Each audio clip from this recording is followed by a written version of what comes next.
What's going on, guys? You're here at Drought Spud. I'm Spud Reed, and in this video I'm going to be touching up this deer skull that I found on my ranch. As you can see, the front of the deer skull has been bashed in by something, so it's been cracked, and I thought that since the damage to the front nose was so severe, I would fix it up with some duct tape and some cardboard. And I thought that hopefully, after I fix up his nose and I apply the paint, you won't be able to tell the difference between the previous skull and this new addition. So I used cardboard, toilet paper rolls to fix up the front of the nose, and white duct tape. I also used a reference photo to see what the actual proportions were for like the nose bone of the deer, just to make sure I was pretty anatomically accurate.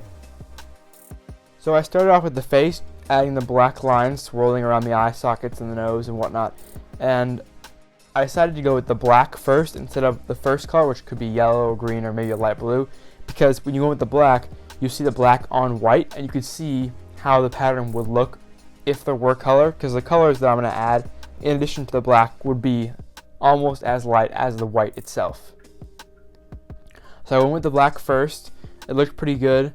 As you can see, besides the front skull, which had been damaged, these deers have some part of their bone right next to their eye socket where it kind of opens up. I know it was part of the skull, but I couldn't really put paint on it in that spot, and I thought it'd be cooler if it was just all one solid color. So I decided that I would just use some white duct tape and put it over the spot, and then I would press it down so that the duct tape would form on top of where the bone was, so it wasn't, expanding or protruding off of the skull.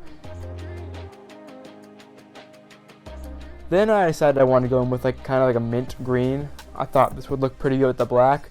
I decided not to do yellow because I think yellow would make the black pop out too much. So I think the mint green was a good option. And I thought I'd do the horns kind of like a black, like a solid black, and then I would do other colors, other like line work on top of the black once it dried. I want it to be similar to the face of the skull, where it's kind of like a swirlish pattern, but at the front of the skull, it's more of the mint green is like the undercoat, or as it looks like it's the undercoat, similar to like a zebra where it's like white with black stripes, but I wanted the antlers to be the opposite, meaning I wanted them to be black with green stripes. And I did some green swirls around the antlers and also added some green to the base of like where the horns connect to the skull itself. I thought in that spot I could make like leaves jutting out because it's green, it's more naturey. These could act kind of like vines as like on a branch or a tree limb. And I thought that maybe I could go back with the mint colored Posca pens, paint pens, as a final swirl on top of the previous dark green swirl on the antlers, kind of like the highlights of the vines going around the antlers. I thought it would look pretty cool. And I kind of touched up the blacks and made sure all the colors on the front of the face, looked decent.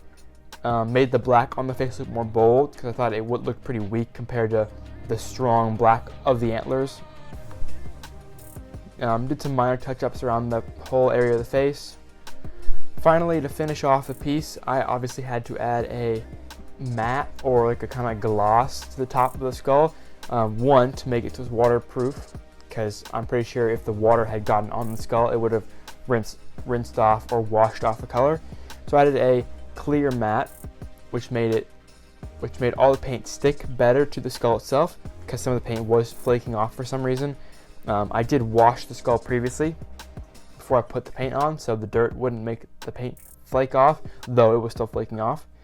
So I added the matte to make the paint stick better, and then I also added a clear gloss to make it shiny, similar to my other videos, like my PewDiePie skull, my Oryx skull, and also for the turtle shells I've painted.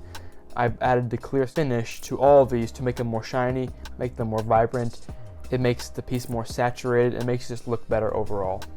And with all the mattes and the finishes on top of the skull, this is what it looks like. I think it looks pretty good. I love the contrast between the green and the blacks.